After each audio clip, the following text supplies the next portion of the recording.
आपके साथ हो। खुदावंद यीशु मसीह की अंजील बा मुताबिक मुकद्दस मत्ती है। खुदावंद तेरी तमजीद हो।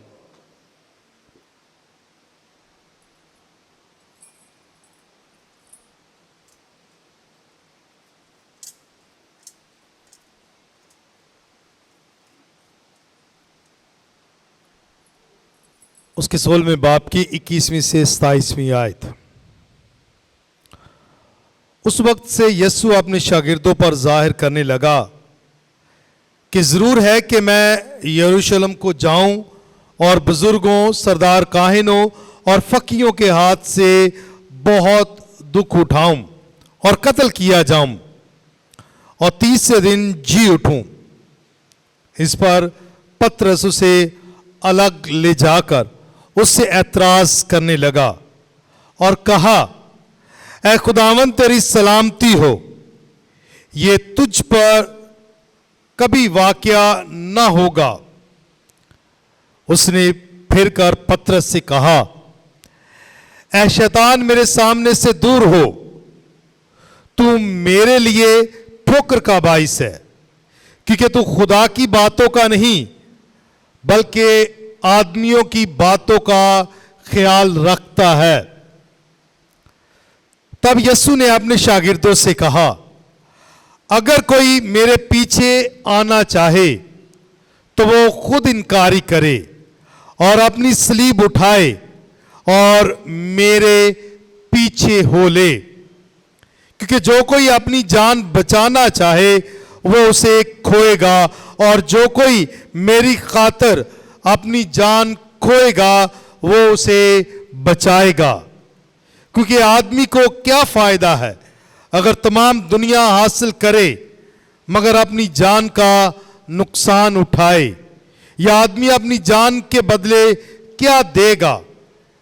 क्योंकि इब्न इंसान अपने बाप के जलाल में अपने फरिश्तों के साथ आएगा और तब हर एक को उसके कामों के मुआफिक बदला देगा।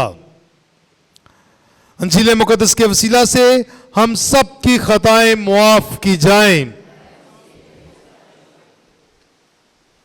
मसीह मेरे अजीजों, मैंने 2 इतवार पहले एक आयत आपके साथ बांटी थी, शेयर की थी कि वो रब्बुल फाज फरमाता है कि जिसने तुम्हें छुआ उसने मेरी आंख की पुतली को छुआ। जिसने तुम्हें छुआ उसने मेरी आंख की पुतली को छुआ। फिर हम पिछले इतवार हमने गौर किया था कि पतरस जो है वो यीशु को पहचान लेता और कहता है कि तू अल मसीह है, जिंदा खुदा का बेटा। और आज वही पतरस जिसने यीशु को जान लिया, पहचान लिया, और वो यहां उसे उसके मिशन में रोकता है, ये कहकर कि ये तुझ पर कभी भी ना होगा। यानी कि यीशु अपने दुखों की पेशनगोई कर रहा है, लेकिन पतरस कहता है कि ये तुझ पर कभी वाक़या ना होगा, क्योंकि मैं नहीं चाहता, खुदा ना करे कि तुम्हारे साथ ऐसा हो। लेकिन यीशु फिर कर पतरस को देखता है। इसका मतलब क्या है? उसी लम्हा मुफक्करीन, बाइबल के माहिरीन जो कहते हैं कि वही लम्हा था जब शैतान पतरस में दाखिल हो गया और उसने उसे उकसाया कि तू ये कह। तो यीशु ने उसके अंदर जो उसके बातन में है उसको पहचाना और उसे झिड़का, ऐ शैतान मेरे सामने से दूर हो, तू मेरे लिए ठोकर का बाइस है, क्योंकि तू खुदा की बातों का नहीं बल्कि आदमियों की बातों का ख्याल करता है। खूबसूरत एक तसलसल के साथ पिछले इतवार इसी ने कहा कि तू अल मसीह है, जिंदा खुदा का बेटा, और यीशु ने क्या कहा कि ये तेरे बदन और खून ने तुझ पर नहीं जाहिर किया बल्कि मेरे आसमानी बाप ने तुझ पर जाहिर किया है। और आज वही शख्स जिसे यीशु कहता है कि मेरे बाप ने तुझ पर जाहिर किया है, इसका मतलब उस वक्त खुदा का रूह उसमें था, तो वो पहचान कर कहता है कि तू अल मसीह है, जिंदा खुदा का बेटा, और आज उसमें खुदा का रूह नजर नहीं आया तो शैतान नजर आया, और उसने जो है आदमियों की फिक्र करना शुरू कर दी, दुनियावी चीजों की फिक्र करना शुरू कर दी कि दुनिया में क्या क्या जरूरी है। वो इस फिक्र तरद्दुद में चला जाता है और फिर वो मसीह खुदावंद से कहता है शैतान मुझसे दूर। इसका मतलब जो आदमियों की सुनता है, जो इस दुनिया की फिक्र तरद्दुद करता है, जो इस दुनिया की बातों में जकड़ा रहता है, वो खुदा के करीब नहीं आ सकता, वो खुदा की रजा और खुदा की मर्जी को जान नहीं सकता, पहचान नहीं सकता। इसलिए यीशु ने कहा कि तू आदमियों की बातों की फिक्र करता है बनिस्बत खुदा के हुक्मों की, उसकी मर्जी की, उसकी रजा की। तो ये एक अमल तालीम देने का, तरबियत की जा रही है, मसीह खुदावंद उनकी तरबियत करता है।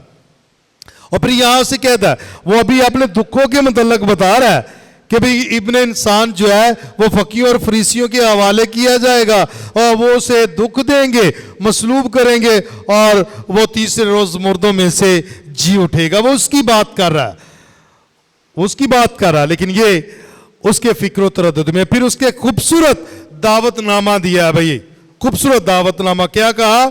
आपने शागिर्दों को कहा, अच्छा शागिर्द वही है जिसने उसके नाम का बपतिस्मा पाया है, जो उसके नाम पर ईमान रखता है, जो उसके नाम पर अपनी जिंदगी बसर करता है, वो उसका शागिर्द है।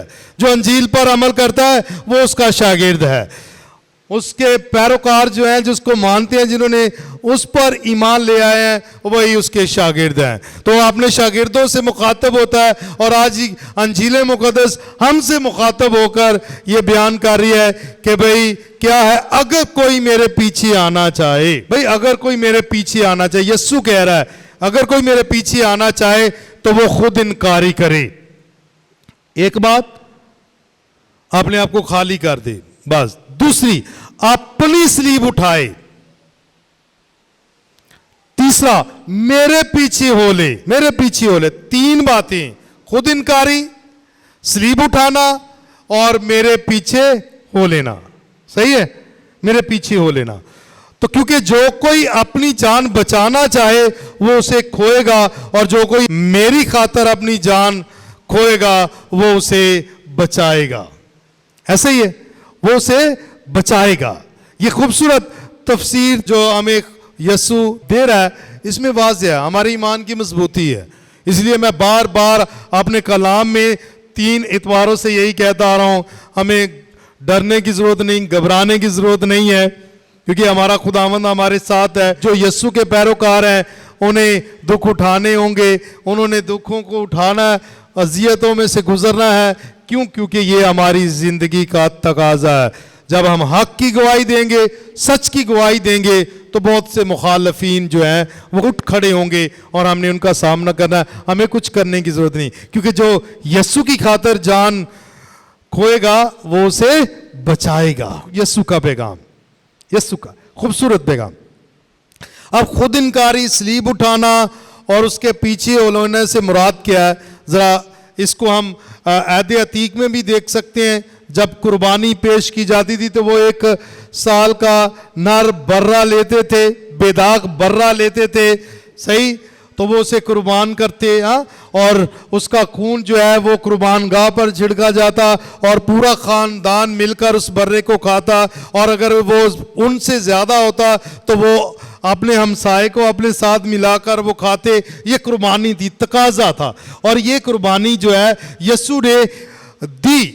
हम ये खुदा का बर्रा है, खुदावंद यीशु मसीह जो हकीकी और अब्दी कुर्बानी देकर हमें अब्दी जिंदगी के लिए चुन लेता है, मखसूस कर लेता है। इसलिए ये मसीह खुदावंद बेदाग बर्रा, यह खुदा का बर्रा, ये यूहन्ना इस्तबागी इसकी तस्दीक करता है। यह खुदा का बर्रा जो जहान के गुनाहों को उठा ले जाता है। और आज वो वही तकाजा करता है जो वो आसमानी बाप ने यीशु से किया था, और यीशु ने उसकी मर्जी पर चलते हुए सलीब को कबूल किया था। आज वही दावतनामा आपको और मुझे मिला है कि क्या करे? खुद इनकारी करो, अपनी सलीब उठाओ और मेरे पीछे हो लो। और इसको और आसान कर देना 3 अल्फाजों को, खुद इनकारी को सलीब उठाने को और उसकी पैरवी करने को, तो वो आज की दूसरी तिलावत में पौलुस रसूल ने खूब बयान कर दिया है कि हम क्या करें।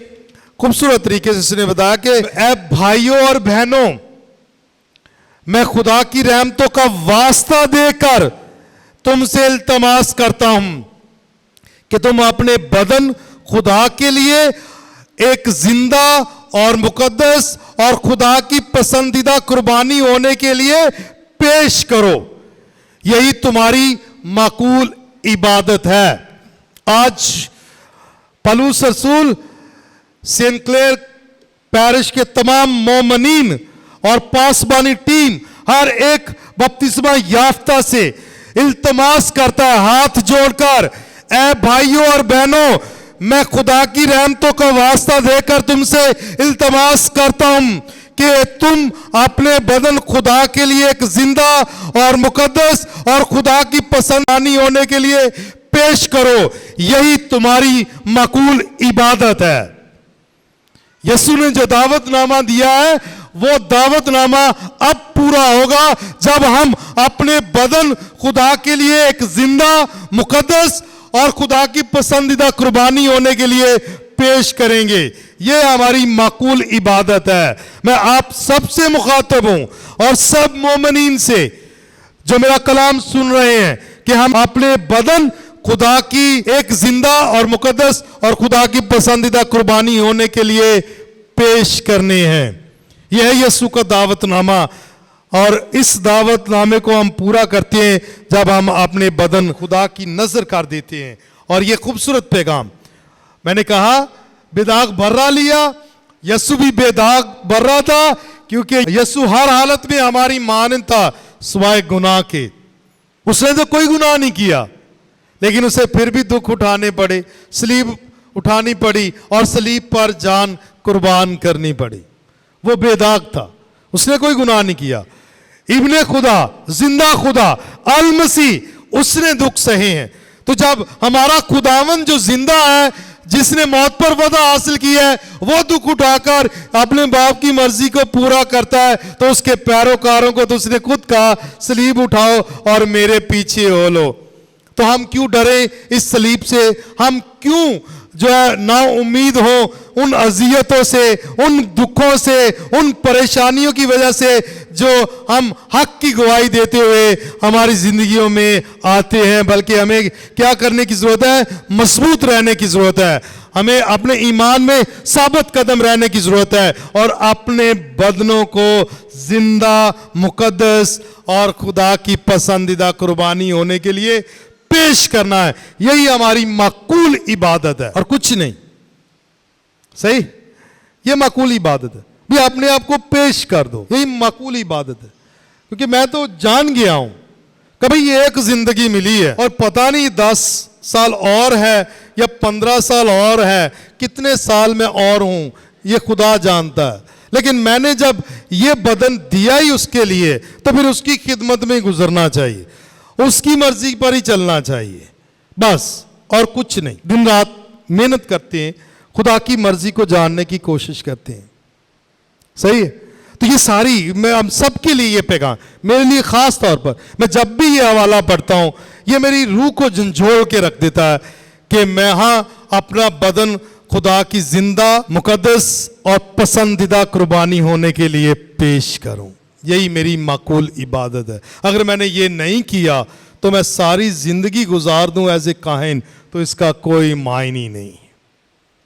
इसलिए यीशु ने वाज़ेह कर दिया, ऐ इंसान, तू अगर सब कुछ पाले और अपनी जान का ज़िया करे तो क्या फायदा? सब कुछ पाले और अपनी जान ना बचा सके तो क्या फायदा? अब भाई रूह को नहीं बचा सकते, ये जिस्म तो यहां, तो ये इस जिस्म पर भी किसी और का इख्तियार नहीं है, सिर्फ और सिर्फ खुदा का इख्तियार है। इसलिए पौलुस रसूल इसको और आसान कर देता है जब वो कहता है कि हमारे बदन जो है वो रूह कुदस की हैकल है। किसकी हैकल है?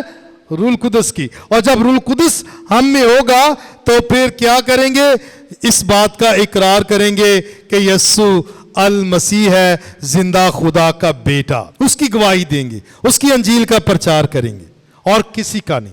तो डरने की जरूरत नहीं। तो ये आज का कलाम आपके लिए और मेरे लिए कि हम अपनी सलीब उठाएं, और ये अपनी सलीब उठाने के लिए खानदानी जिंदगी में और कलीसियाई जिंदगी में भी मैं यही कह रहा हूं, बयान कर रहा हूं कि अभी आसान क्या है कि हम अपने बदनों को खुदा की एक जिंदा, मुकद्दस और पसंदीदा कुर्बानी के लिए पेश करें। और खुदा को क्या पसंद है कि हम गुनाह से पाक रहें। बपतिस्मा का साक्रामेंट यही सिखाता है ना कि हम गुनाह से पाक रहें, क्योंकि बपतिस्मा के साक्रामेंट के जरिए से हम मारूसी गुनाह से पाक हुए और दीगर गुनाहों से पाक हुए। और उसके अलावा फिर इतराफ का साक्रामेंट जो है हमारी रूह को पाक करता है और हमारे बदनों को पाक करता है। जब हम गुनाह करते हैं तो इतराफ करते हैं तो हमारे गुनाह मुआफ हो जाते हैं, और दीगर साक्रामेंट जो है वो हमें पाक साफ कर देते हैं। और हमें इन साक्रामेंट्स की रूहानियत को जीना है अमली तौर पर, तब जाकर हम खुदा की पसंदीदा कुर्बानी होने के लिए अपने बदनों को पेश करते हैं। हम जिस हालत में भी हैं, जिस शोबे में भी हैं, जिस काम में भी हैं, हमें अपने ईमान में साबित कदम रहना चाहिए। जैसे भी जिस शोबे में भी हमें सच की गवाही देनी चाहिए, हक की गवाही देनी चाहिए। और हमें हमारी शनाख्त यही है कि हम अल मसीह जिंदा खुदा के बेटे के पैरोकार हैं। अगर हमें ऑफिस में रद्द किया जाता है, अगर हमें काम या फैक्ट्रियों में जो है इग्नोर किया जाता है, हमें कम नजरी से देखा जाता है, हमसे हसद रखी जाती है, तो हमें घबराने की जरूरत नहीं है, डरने की जरूरत नहीं है, बल्कि फक्र के साथ चलना चाहिए, क्योंकि हम दुनिया का नमक हैं। और थोड़ा सा नमक जो है वो पूरे खाने का जायका बनाता है। आज दुनिया में जायका है तो फिर हम मसीहियों के वसीला से है, क्योंकि हम दुनिया का नमक है, ये यीशु ने कहा है। तो हमें अपने यीशु की तालीम पर अमल करना चाहिए, हमें यीशु के कहने पर चलना चाहिए, उसकी अंजील पर अमल करना चाहिए। हम में यीशु नजर आना चाहिए, उसकी अंजील नजर आनी चाहिए, उसका पैगाम नजर आना चाहिए, और हमें इसका इकरार करते रहना चाहिए कि यीशु अल मसीह है, जिंदा खुदा का बेटा, हम उसके पैरोकार हैं, हम उस पर ईमान रखते हैं, और हमें डरने की जरूरत नहीं, क्योंकि हम जिंदा खुदावंद के मानने वाले हैं, जिंदा खुदावंद के मानने वाले। आए आज अपने आप को मुकम्मल तौर पर यीशु के सुपुर्द कर दें, क्योंकि वही हमें पाक करता है, वही हमें जिंदगी देता है। जिंदगी का खालिक और मालिक वही है। हमें इसी ईमान में जीना होगा, और यह है अपनी सलीब उठाना, लकड़ी की सलीब बनाकर नहीं, कंधे पर रख के चलना। अपनी सलीब उठाने से मुराद यही है। यीशु ने कहा कि जो तुम्हारी गाल पर एक तमाचा मारे, दूसरा भी उसकी तरफ फेर दे। जो मेरे नाम पर तुझे सताए तो उसके लिए दुआ कर, खुशी कर, शादमानी कर। अपने आप को छोटा बना, अदना बना, हकीर बना, पांव दो, खादम बन। ये सारी बातें सिर्फ फादर, सिस्टर, सहवाद और मुनाद सेबान के लिए नहीं है, सारे मोमिनीन के लिए है। उसने कहा जो मेरा पैरो होना चाहे वो खुद इनकारी करे, और खुद इनकारी यही है भाई, अपने आप को अलीम बना लेना, फरोतन बना लेना और छोटा बना लेना, सही, और ये कह देना बाप इन्हें माफ कर, क्योंकि ये नहीं जानते कि क्या करते हैं, ये नहीं जानते कि क्या करते हैं। तो ये बहुत जरूरी है। दुख तो है भाई, उसके अपने ही उसे पकड़वा देते हैं।